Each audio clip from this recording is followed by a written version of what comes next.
आप इस opening slide पर थोड़ा सा अगर तवज्जो करें तो उसमें आप देखेंगे कि ये इंसान भाग रहा है, ऊपर से सूरज भी आबोताब के साथ चमक रहा है।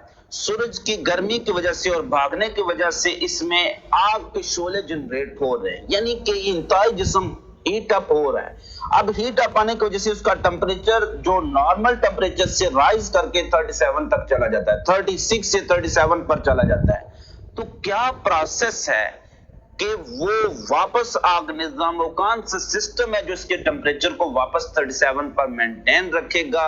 उसी सिस्टम को हम कहते हैं होम्योस्टैटिक कंट्रोल सिस्टम। तो इस वीडियो में हम इसी चीज को डिस्कस करने जा रहे हैं। अब बेटा आपको एग्जामिनेशन पॉइंट ऑफ व्यू से ये चीज कैसे पूछी जा सकती है? पूछा जा सकता है व्हाट इज कंट्रोल सिस्टम और what is the system that is responsible for homeostasis. तो उस सिस्टम को कहते हैं होम्योस्टैटिक सिस्टम। होम्योस्टैटिक सिस्टम क्या कर रहा है? यही होम्योस्टैटिक सिस्टम क्या होता है? कंट्रोल सिस्टम होता है। ये आपको हेल्दी रख रहा है, ये आपकी तमाम बॉडी की जो वर्किंग है उसको नॉर्मल रख रहा है।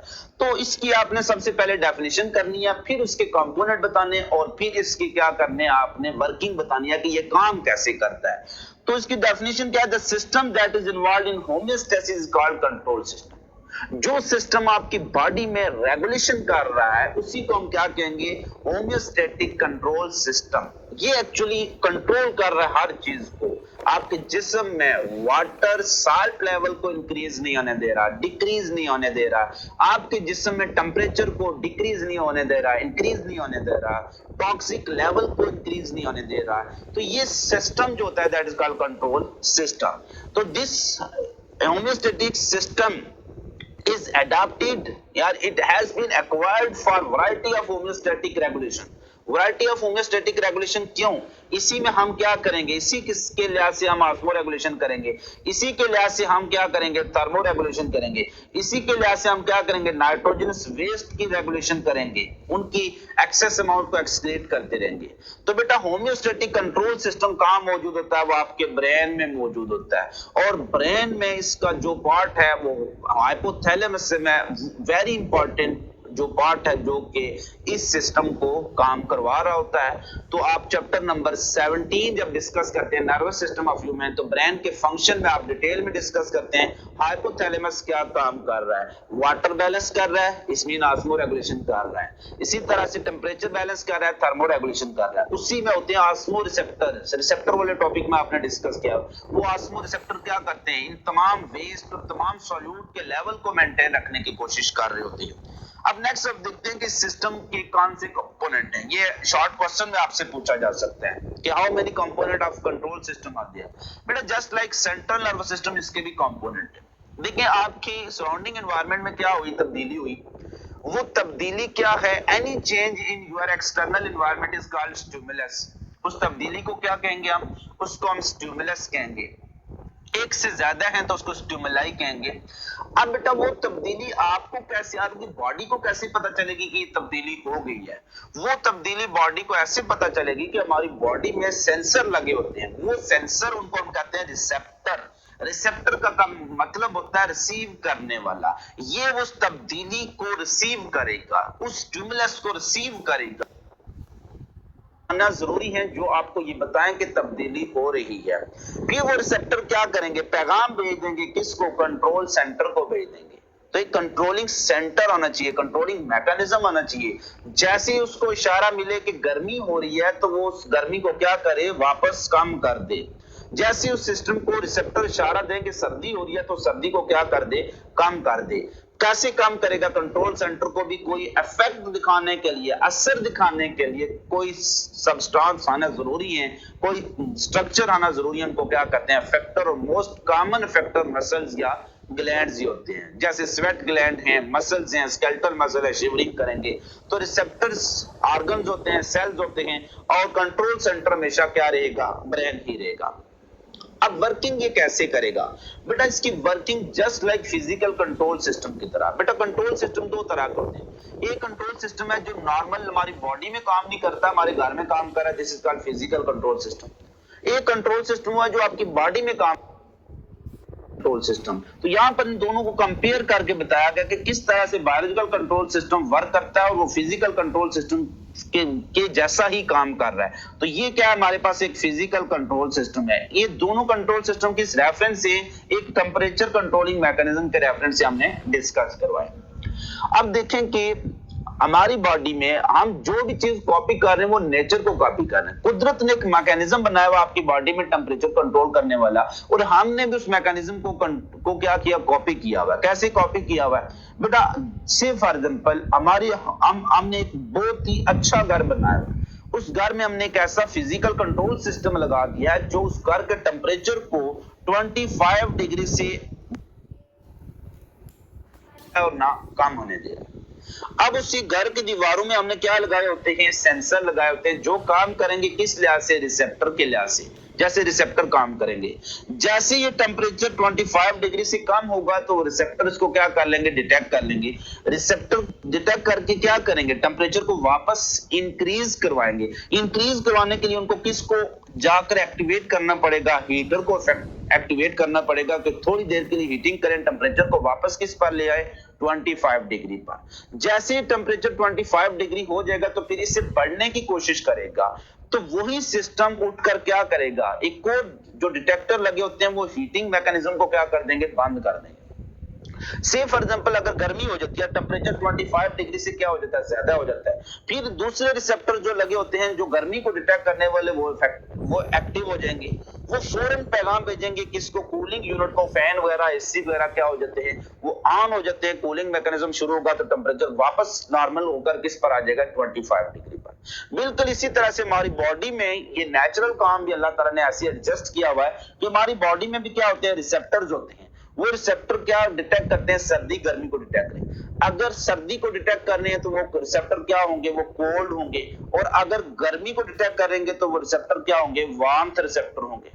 ठीक है, ये थर्मो रिसेप्टर्स होते हैं। चैप्टर नंबर 17 में आपने डिटेल में डिस्कस करेंगे इनको, हम कौन से वो होते हैं रिसेप्टर, डिटेल में डिस्कस करेंगे। अब कोल्ड रिसेप्टर क्या डिटेक्ट कर रहे हैं, वो आप डिटेक्ट करें कि आपकी बॉडी का टेम्परेचर क्या हो गया, लो हो गया। वो फौरन क्या करेंगे, शिवरिंग को एक्टिवेट कर देंगे, और शिवरिंग से क्या होगा, हीट जनरेट होगी।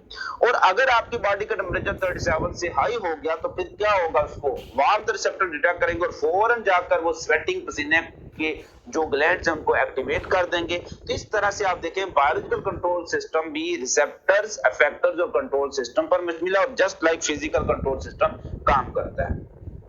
अब इसकी वर्किंग कैसे होती है, बायोलॉजिकल कंट्रोल सिस्टम एक फीडबैक मैकेनिज्म के मुताबिक काम करते हैं। बेटा फीडबैक मैकेनिज्म क्या है, बुक में इसकी बहुत ही प्यारी डेफिनेशन लिखी हुई है, और वो डेफिनेशन इसलिए मैं एक्सप्लेन कर रहा हूं कि अक्सर एमसीक्यूज में, वो पास्ट पेपर में, एमडी कैट में यही डेफिनेशन एमसीक्यूज की सूरत में पूछी गई है। ठीक है, अब देखें कि डिटेक्शन ऑफ चेंज किसका काम होता है। डिटेक्शन ऑफ चेंज हमेशा रिसेप्टर का काम होता है। ये कौन होते हैं, सेंसर होते हैं या रिसेप्टर होते हैं। जैसे ही ये हमारे पास शुरू में क्या था, ये इस हालत में नॉर्मल कंडीशन थी हमारे पास, जैसे ही वो उस नॉर्मल कंडीशन से अबाव होगा या नॉर्मल कंडीशन से लो होगा तो दिस इज कॉल्ड वेरिएबल। वो क्या है, चेंज है। ये क्या है, नॉर्मल होमियोस्टेसिस है, मेंटेन बैलेंस है आपकी बॉडी में, this balance is called homeostasis. जरा से वो बैलेंस नीचे हुआ या अबाव हुआ तो इसको हम क्या कहेंगे, वेरिएबल। वो चीज चेंज होगी, इसको हम स्टिमुलस कहेंगे, चेंज होगी। अब उस चेंज को डिटेक्ट कौन कर रहे हैं, वो रिसेप्टर डिटेक्ट कर रहे हैं, उसको सेंसर क्या कर रहे हैं, उन्होंने डिटेक्ट किया तो इस तरह से पैगाम किसको भेज दिया, सिग्नल किसको दे दिया उन्होंने, कंट्रोल सिस्टम को। वो सिग्नल किसके लिए दिया, उन्होंने सिग्नल दिया ताकि इफेक्टर रिस्पॉन्स जनरेट करें और ये जो बैलेंस डिस्टर्ब हुआ उसको वापस क्या कर दें, बैलेंस कर दें। तो आप देखें डिटेक्शन ऑफ चेंज रिसेप्टर कर रहे हैं और फिर सिग्नल दे रहे हैं किसको, दे आर सिग्नलिंग किसको दे रहे हैं, कंट्रोल सेंटर को दे रहे हैं, कंट्रोल सिस्टम को दे रहे हैं।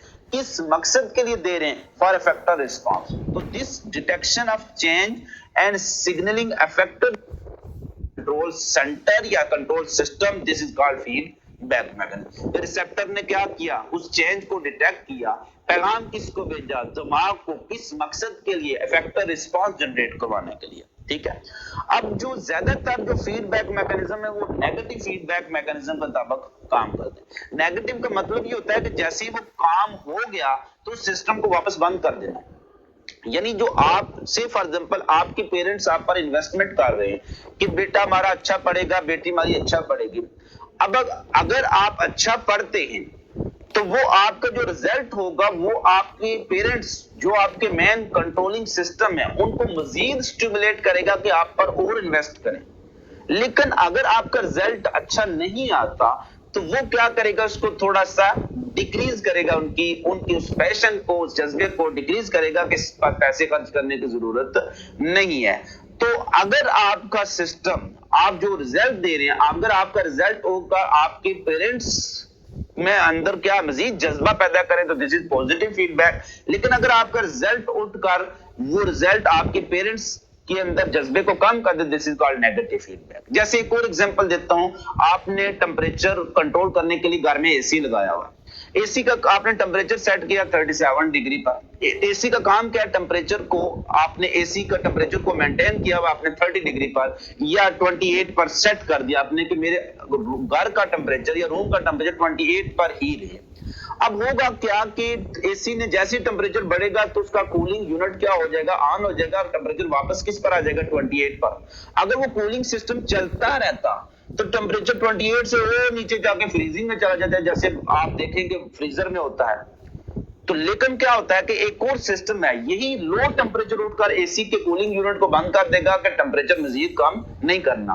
तो जब उस सिस्टम का आउटपुट ही उठकर, उस सिस्टम का जो फाइनल प्रोडक्ट है वही उठकर उस सिस्टम को क्या कर रहा है, उसकी एक्टिविटी को डिक्रीज कर रहा है, नेगेटिव काम कर रहा है, इसको कहते हैं नेगेटिव फीडबैक। जैसे बुक में इसको एक और तरीके से डिफाइन किया कि देयर इज इनवर्स इफेक्ट और response to change in external environment. जैसे देखें बेटा, चेंज इन एक्सटर्नल एनवायरनमेंट क्या है, गर्मी होगी, तो गर्मी होगी तो आपके अफेक्टर्स क्या करेंगे, सर्दी जनरेट करेंगी। तो अफेक्टर का रिस्पांस हमेशा क्या होता है, अपोजिट होता है, किससे, जो चीज रिसेप्टर ने डिटेक्ट किया है। तो there is a generally cooling effector response to warm sensing in external environment. अगर एक्सटर्नल एनवायरनमेंट में क्या है, गर्मी है, तो अफेक्टर्स क्या काम करेंगे, कूलिंग का काम करेंगे। और एक्सटर्नल एनवायरनमेंट में अगर सर्दियां चल रही हैं तो अफेक्टर क्या करेंगे, वो वार्मिंग का काम करेंगे, हीटिंग का काम करेंगे।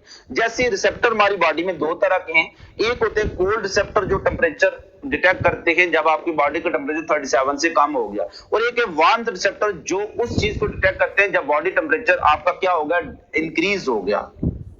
अब जो इफेक्टर्स होते हैं, इफेक्टर्स का क्या काम होगा, वो टेंपरेचर को इंक्रीज या डिक्रीज करना। जो फैक्टर बॉडी टेंपरेचर को इंक्रीज करेंगे वो वार्मिंग या हीटिंग फैक्टर होंगे, जो डिक्रीज करेंगे इनको क्या कहेंगे, कूलिंग फैक्टर करेंगे। अब देखें कि हमेशा जब रिसेप्टर ने क्या डिटेक्ट की, कोल्ड, तो क्या चीज एक्टिव होगी, वार्मिंग फैक्टर क्या होंगे, एक्टिवेट होंगे। और जब भी रिसेप्टर ने क्या चीज डिटेक्ट की, गर्मी डिटेक्ट की, तो हमेशा कौन से फैक्टर एक्टिव होंगे, कूलिंग फैक्टर जो एक्टिव होंगे। तो this inverse factor response is called as feedback mechanism और this is called negative feedback mechanism. बेटा अब आते हैं हम इसके क्वेश्चंस एंड आंसर की तरफ। जो इसमें से क्वेश्चन प्रोबेबल पूछे गए हैं, जैसे रावलपिंडी बोर्ड में 2016 में एक क्वेश्चन आया, उसकी बेसिक जो लाइन है इस चैप्टर की वही उठा के दी हुई है इसने। Protection of internal environment from the harmful fluctuation in external environment is termed as, तो इसका आंसर क्या होगा, होमियोस्टेसिस होगा। बेटा कंपोनेंट ऑफ कंट्रोल सिस्टम अभी हमने डिटेल में डिस्कस करे किए हैं कि इसके तीन कंपोनेंट है, रिसेप्टर भी हैं, फैक्टर्स भी हैं और कंट्रोल सिस्टम। तो सो हमारे पास बेस्ट आंसर क्या होगा, ऑल ऑफ दीस। तो इसका आंसर क्या होगा हमारे पास, ऑल ऑफ दीस। नेक्स्ट हमारे पास है, अभी जो मैंने आपको डिस्कस किया था कि लाइन बहुत बार एमसीक्यूज में, तो ये एमडी कैट के पेपर की मैंने एक एमसीक्यूज यहां पर आपके लिए सिलेक्ट किया है कि यही लाइन एग्जैक्ट यूएचएस के एमडी कैट पेपर में पूछी गई है। Detection of change and signal effector response is called feedback mechanism. वो की लाइन है फीडबैक। नेगेटिव तब होता है जब क्या होता है, there is an inverse effector response in feedback mechanism, this is called negative feedback mechanism. फिर इसमें से जो प्रोबेबल शॉर्ट क्वेश्चन पूछे गए, लाहौर बोर्ड 2017 में क्वेश्चन पूछा गया है, सरगोदा और डीजी खान में 2015 और 2017 में क्वेश्चन रिपीट हुआ है। इसकी definition, what is meant by homeostasis. Compare physical control system with living control system, जिसकी कंपैरिजन मैंने डिटेल में इस वीडियो में डिस्कस किया। और रावलपिंडी बोर्ड डीजी खान में 2017 में क्वेश्चन पूछा गया, what is meant by inverse factor response. Detail में हमने डिस्कस किया कि हमेशा फैक्टर अपोजिट काम करते हैं रिसेप्टर के, तो this is called inverse factor response. तो ये मोस्ट प्रोबेबल शॉर्ट क्वेश्चन जो इससे पूछे जा सकते हैं। नेक्स्ट वीडियो में इंशाल्लाह हम डिस्कस करेंगे ऑस्मो रेगुलेशन। अपना बहुत ज्यादा ख्याल रखिएगा, खुश रहिएगा, खुश रखिएगा। मिलेंगे एक छोटी सी ब्रेक के बाद। अल्लाह हाफिज, अल्लाह नेगहबान।